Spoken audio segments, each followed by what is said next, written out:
Hi, I'm Dr. Brad Murray, developmental optometrist and director of Lighthouse Optometric Vision Performance Center in San Jose, California. We recently came into your school to do a developmental learning related screening on your children. We have put this video and PowerPoint presentation together to help you better understand our results and recommendations that we found in that screening. As developmental optometrist, I believe that vision is developed, and therefore there are things you can do to both prevent and improve vision problems. Vision is integral to learning, and therefore we want to make sure that your children have the best possible vision skills, not only now, but for in the future. So our screening is designed not only to test your children for potential problems now that are already affecting them in school, but also for potential problems down the road. As a result, our screening is different than anything your children have probably ever experienced or that you've experienced. Therefore, in order for you to really fully understand our results and recommendations, we have put this program together so that you can better put it to use both now and in the future. Because you may not see signs and symptoms currently, even though we see tendencies, down the road you'll know what to look for and possibly find those problems in the future so that they can also be addressed at that point. So without further ado, pull out your screening form and let's get started so you can better understand the learning related vision screening results. Okay, so let's go to your first page, and it should look like this. And we're going to go through the results of a screening here together. First, the reason for the screening. First of all, it's very, very common. 1 out of 4 children, studies have shown, have vision problems that affect their learning. Quite honestly, I think this is very low. I think the percentage is much higher, especially in the type of testing that we do. Even if kids are doing well in school, they can have vision problems that affect their speed, it takes them longer to do things, make silly mistakes, that sort of thing, and yet they can still do pretty well by compensation. But they're still working harder, and it can also cause their vision to get worse because of the stress. So I honestly believe it's quite a bit higher than 25%, and you'll see that in our type of screening. Most of these problems are missed by conventional sight testing because of the fact that conventional testing is just testing for their clarity, versus our testing or developmental testing is testing many more skills that are necessary for learning. It's a difference between sight and vision. Just like there's a huge difference between hearing and listening, there's a huge difference between sight and vision. And if you don't test the proper skills, you're going to miss those problems. It's pretty well explained by what I call the 80-80-80 principle. Up to 80% of the information we gather for learning is through our visual system. So for reading, for writing, even for listening, we use our visual system first to gather the information. And then over 80% of the children and adults that struggle with learning, studies have shown that the kids with learning disabilities, learning problems, attention problems, over 80% of them have these vision problems that are not related to 20/20. And they actually see 20/20. So the third 80 is that over 80% of these children and adults, for example, also actually see 20/20. So they pass all the traditional eye examinations by the pediatricians and unfortunately many eye doctors as well. The eye examination is very important for eye health, that sort of thing, but the bottom line is that a lot of these skills are going to be not tested and therefore missed.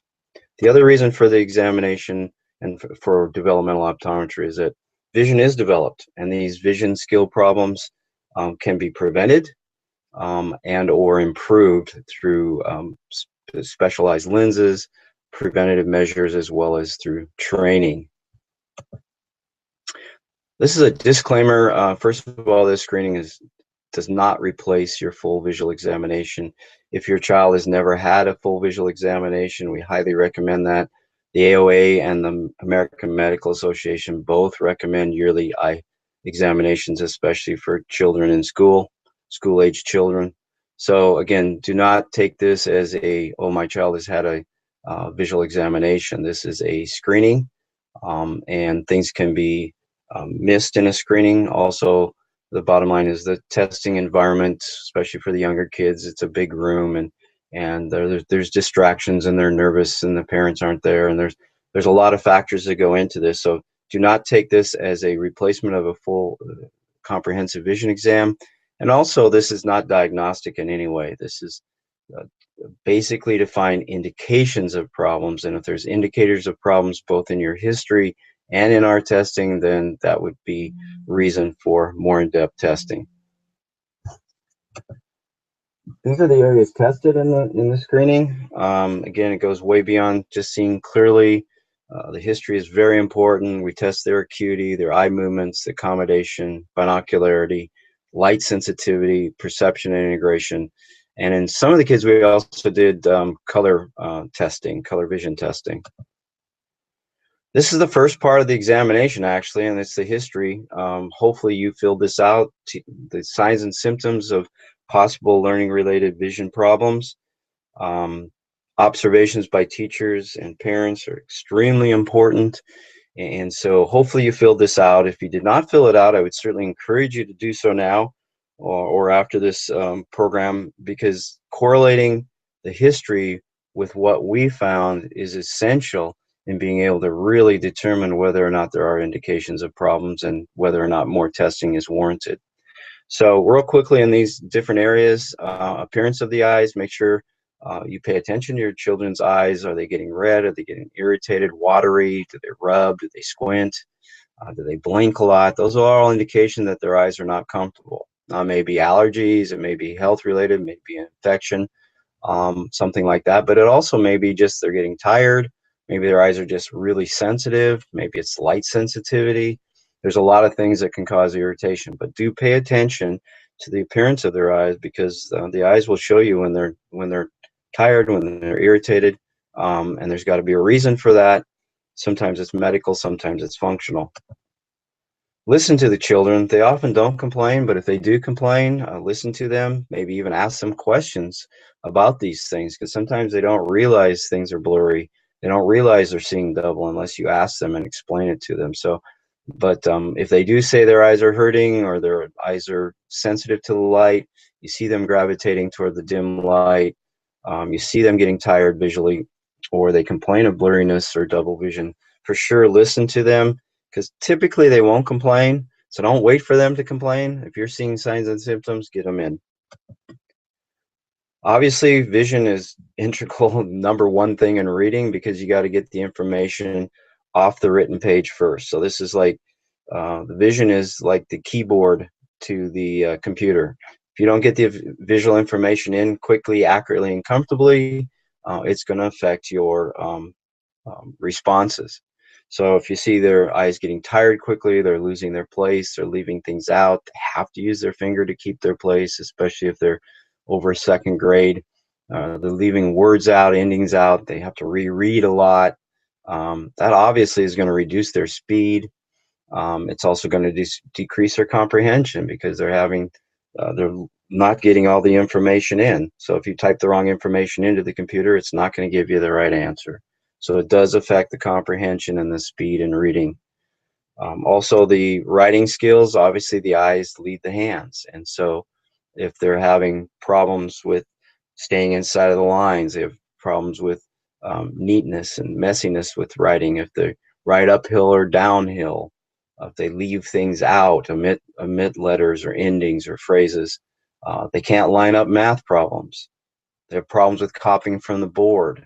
Their spacing is poor. They're messy, and they don't pay attention to the size and distance between letters and the size of letters. Those are all possible vision problems that are affecting their writing skills. There's also other areas that sometimes we don't associate with vision. Certainly attention. People with attention problems are much more global with their vision and see things that other people don't see, so they're more easily distracted. They're more sensitive to light. They're more sensitive to flicker. Certainly people with motion sickness or people that have problems with 3D movies, um, very likely to have vision problems, because if you get motion sick without even moving, um, simply because you're in a situation where your visual system is being stressed, that's an an indication of a vision problem.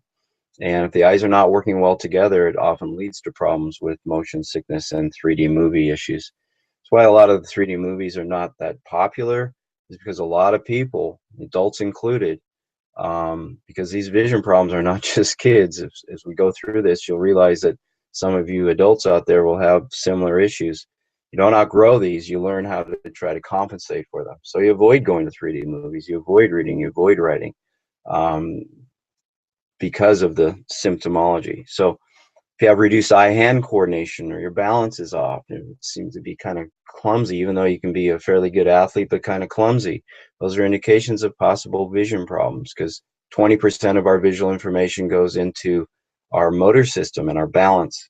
Our inner ear and our vision are interconnected. And so that's how you can get motion sick without even moving, is our visual system is connected to the inner ear. And so disruption of the visual system can disrupt the inner ear, which can, again, lead to um, dizziness, vertigo, balance issues, headaches, those types of things.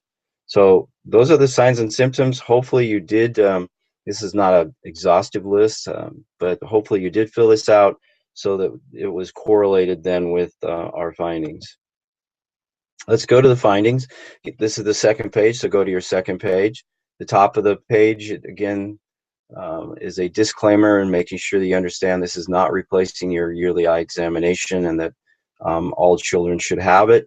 But let's go through the individual actual testing results now. The first thing we tested was visual acuity. This is the conventional 20/20 sight testing that's done both at 20 feet and at near at 16 inches. It is important, and it's the one that's usually been done on most of your children have had this at least. If they've had pediatrician check or school nurses, their regular eye examination at the eye doctors, they will have tested this. Problems here obviously lead to blurriness at far if they're nearsighted. Nearsightedness actually is a reverse correlation to learning. The kids that are nearsighted are usually not struggling in school. They're usually more avid readers. So we're not as concerned about nearsightedness as we would be about farsightedness. Farsightedness doesn't really cause any blurriness. And again, they'll pass all the screenings because they see clearly. It just makes them work harder for near work. And so they have a tendency toward discomfort, avoidance of sustained near work, because they get tired more quickly. So checking their acuity alone, they may pass this and still have a problem there. So, but if they didn't pass here, nearsightedness, for example, their distance vision was off, have them be seen for a traditional eye exam, and just know that nearsightedness, there are things that can be done to try to prevent it, and in some cases even improve it. And that's true also of astigmatism. Eye movements, the second area that we tested, these are the eye movements needed to scan quickly and accurately across the printed page. Very important, obviously, for reading and writing. Problems here with tracking lead to loss of place, leaving things out, skipping over things, making silly mistakes in both reading and writing. Because again, if you type the wrong information into the computer, it's not going to give you the right answer. And so this is like the keyboard of the computer. Your eyes are the keyboard to your brain, and they are the ones that gather the information. If the information is not being gathered quickly and accurately, it's going to affect your output. Obviously, if you're losing your place, leaving things out, having to reread things, it leads to reduced speed in reading. It also reduces comprehension because you're not getting all the information. You may miss keywords that affect your ability to answer questions about what you just read. This is the most common vision skill problem in children and adults that are slow readers. If you find yourself or your kids losing their place, leaving things out, skipping over things, rereading a lot, very, very commonly, it's a tracking issue. Over 90% of the children in the reduced learning category, especially in reading, over 90% of them have been found to have tracking problems. So it's an extremely common problem in both children and adults. Accommodation, the next area, is the ability to focus, sustain focus, and then also shift focus from near to far, far to near. Obviously, the sustained focus, it affects the comfort in reading. You get tired more quickly, blurriness, eye strain, fatigue, headaches, that sort of thing with sustained focus. But also then you have to shift focus for copying from the board, for taking notes. And if the visual system accommodation gets locked up, it makes it slower and less accurate to shift focus. So it makes it harder to accurately and comfortably and quickly copy from the board and take notes. Problems here also, as the focusing system gets locked up, it can contribute to the loss of distance vision and nearsightedness. So this is also very important for helping to prevent and in some cases improve nearsightedness from happening by keeping this focusing system more flexible and less stressed. Light sensitivity, this is rarely tested anywhere. And yet studies over the last 30 years by dyslexia centers, such as the Erland Center in Southern California, have definitely correlated high light sensitivity, flicker sensitivity, and high contrast background sensitivity have correlated very highly to children and adults that have reading problems. Dyslexia also been correlated highly with attention problems. Also been very highly correlated with headaches and migraines. It is most common, although not exclusive to. Many people have light sensitivity, but especially the children and adults that have some dyslexia or learning problems and or attention problems, much more likely to have this light sensitivity, contrast sensitivity issue. The fact is, children in general need less light than adults. So adults out there, if your child is reading under dim light, let them do that. We don't want them reading in the dark, but dim is fine. As we get older, we need more light, so we think they do. And the answer is they don't. Their pupils are bigger. They don't have any pre-cataract changes like we get as we get older. Therefore, they need less light. In today's day and age, there's really too much light, and the worst kind of lighting, just so you know, is fluorescent lighting. So whenever possible, use natural light, err on the side of dim. The other thing to do is use color. Virtually everybody is more comfortable reading on colored background. If this PowerPoint was on a white background, you'd be less comfortable, most of you. White is for peripheral stimulation of our visual system. Color stimulates our central vision. Well, with reading, studying, attention, central vision tasks, we want to stimulate the central vision, and the central vision is where the cones are. Cones are for color, so we're really all more comfortable for read on color. So whenever possible, use colored background on the computer, use colored paper, colored overlays, and we do a lot of specialized tinting, especially again for the kids and adults with attention and dyslexia tendencies. The little girl on the right there on the bottom, well, the top gal is showing how lights can affect you, and she's covering her eyes. And the little girl on the right and the bottom is happier because she's wearing tint that is helping her to focus much more comfortably on the book.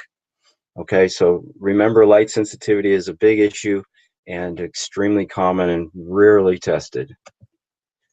Binocularity, this is the ability to use the two eyes together comfortably for sustained periods of time. We're not all equal in how well we use our eyes together. And if they're not working well together, problems here are related to stamina. People that get tired very quickly. And again, there's many adults, not just children, that 15 minutes into reading, they're tired, or they've got a headache, or they fall asleep. So if you're in that category, that's not normal. And it is a high indication that you may have an eye teaming problem or a focusing accommodation problem. Problems here lead to rapid fatigue, as I mentioned, eye strain, blurriness, headaches, especially frontal headaches, and other symptoms, especially with reading and writing, because those are the highest demands on the visual system. Problems here can also, obviously, we already alluded to it, can contribute to motion sickness and problems with 3D movies. Because again, the visual system If it's not working, the two eyes are not working well together. It disrupts you, especially in 3D movies or when there's a lot of motion. The visual system gets overwhelmed, and it is interrelated with the inner ear, and that overwhelmed visual system stimulates the inner ear, which then causes you to feel motion sick or have problems with 3D movies. The last area we tested, perception integration. These are the vision skills needed once we get the information in. We have to process the information, and then we have to integrate it so that we can either get it out verbally or get it out on paper. So this is the processing and integration part. There are many, many, many areas of vision perception integration. So in our screening, we only have time to do a very brief screening. So this is by no means a diagnostic of a perception integration problem with your children. However, we do test for the pre-readers, the early readers, the preschoolers, kindergarten, first grade, where they may not know their letters and numbers well yet. We do a what's called form perception test to see if they're having any problems with tendencies toward problems with form perception, such as the two triangles at the bottom there. Those two triangles are similar, but they're not the same. And if you can't differentiate that they're not the same, you may have a form perception problem of direction and of form perception. And so we test that in the younger kids. And then with the kids that are second grade to third grade, fourth grade, we do letters, reversal testing. And then for the older kids, we do such as the B and D there, greater than and less than. Those are reversal type tendencies. And then with the kids that are from fourth grade on, we did words to make sure they weren't showing directionality issues where they would show reversals or transpositions, which is not dyslexia, but is an indication of possible language-based problem known as dyslexia. So it is not a dyslexia test, is just a screening just to see if there are any indications of form perception and or directionality issues with your kids. If they did struggle in this area, it can be an indication, especially if you're seeing it show up in the in school, you're seeing them having some processing issues there.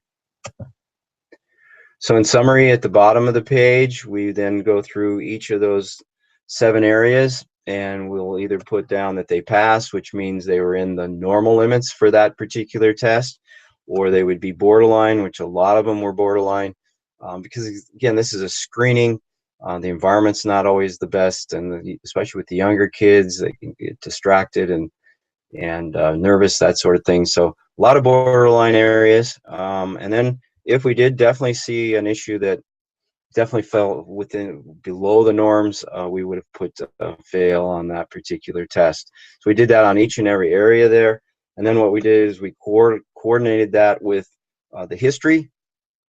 And if the history combined with the screening did not indicate any real problems, we would have put down that your child performed appropriately for his age or grade. And just monitor your child for symptoms in the future. You know, have a list of things to watch for. And if they've never had a comprehensive vision examination, eye health, for sure do it. But if you're not seeing any signs and symptoms and our screening indicated a pass, then you're probably fine for now. The next area would be if they did well except for the visual acuity. If their visual acuity was down, if it's distance acuity, nearsightedness, there are things that can be done for prevention. You want to catch it early. So even though they may be still seeing well, our requirement was they had to see better than 20/30 or we failed them. And not because 20/30 is inadequate, but because we want to catch these problems early, because if it is nearsightedness and astigmatism, there are things that can be done to help prevent that from progressing in many cases. So get them tested if they fail in acuity, especially if there's a history in your family of nearsightedness or astigmatism that makes them an even higher risk. Get them tested, and if you want to do prevention, then have them see somebody that does do preventative type approach to vision. The next area was if your child was showing difficulty in one or more areas other than acuity, then more developmental testing would be possibly warranted, especially if he or she has correlating signs and symptoms. So this is really big, and why we wanted the history done is that if there's borderline areas or a few areas that were concerns, and they had a history of signs and symptoms of problems, then we would highly recommend that you have them tested further and have these vision skills tested um, by a developmental doctor, so that those skills are really tested to find out, do they have obstacles that could be affecting them in their learning. This was by far the most common area that we checked, because there were a lot of borderline areas, and if there's a history, if there's no history of signs and symptoms, then just watch them, be really aware, and if you see signs and symptoms of problems or you see them struggling more than average, for sure get them tested closer. If your child, and there's very few that actually failed the screening, if your child definitely showed failures and history, or a high tendency in the history area of signs and symptoms, and we put down that they should highly recommend that they be seen, then I would really recommend that you get them in to see somebody that does developmental vision care, because if we put them in this category, we really feel strongly that there could very well be a problem that needs to be addressed. So hopefully, um, this helped you understand the results and our recommendations. You should know that virtually all of these skills can be helped. They are developed, and therefore we're not born with them. And therefore, there are things that you can do to try to help prevent these vision problems from occurring, and also things that you can do to improve on these vision problems. So if your child is struggling a little bit in school, they did do borderline on this screening, we would certainly highly recommend that you get them tested further. If you'd like more information, you have questions, or you'd like to schedule an appointment with us, the phone number is on the screen here, 408-445-2105. Feel free to call, ask questions, get set up to see us. If you want more information about what we do at our center, because we do a lot of work with adults as well. We work with office related issues. We work with traumatic brain injury. We work with uh, eye teaming, or strabismus, and amblyopia, lazy eye. We also work with sports vision. So you can check out our website at www.lighthousevt.com and find out a lot more information about what we do and how we do it. And then if you want just general information about what developmental optometry is, um, the research that's been done, um, so you can learn more about developmental optometry, go to the College of Optometrists and Vision Development, www.covd.org. It's a great website with a lot of information for people that really want more information from a technical, scientific standpoint. So hopefully this all made sense and is helpful in you understanding the results, and that we can be of benefit both now and in the future for your children and for yourselves. So this is Dr. Brad Murray. See well. Thank you for attending our workshop. Hopefully your questions have been answered for the most part, and you have a better idea of what vision really involves and how you can go about helping your children both now and in the future. If you still have questions, feel free to give us a call or go online to our website, as it mentioned in the PowerPoint presentation.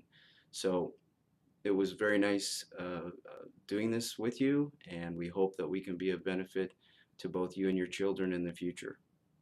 This is Dr. Brad Murray. See you well.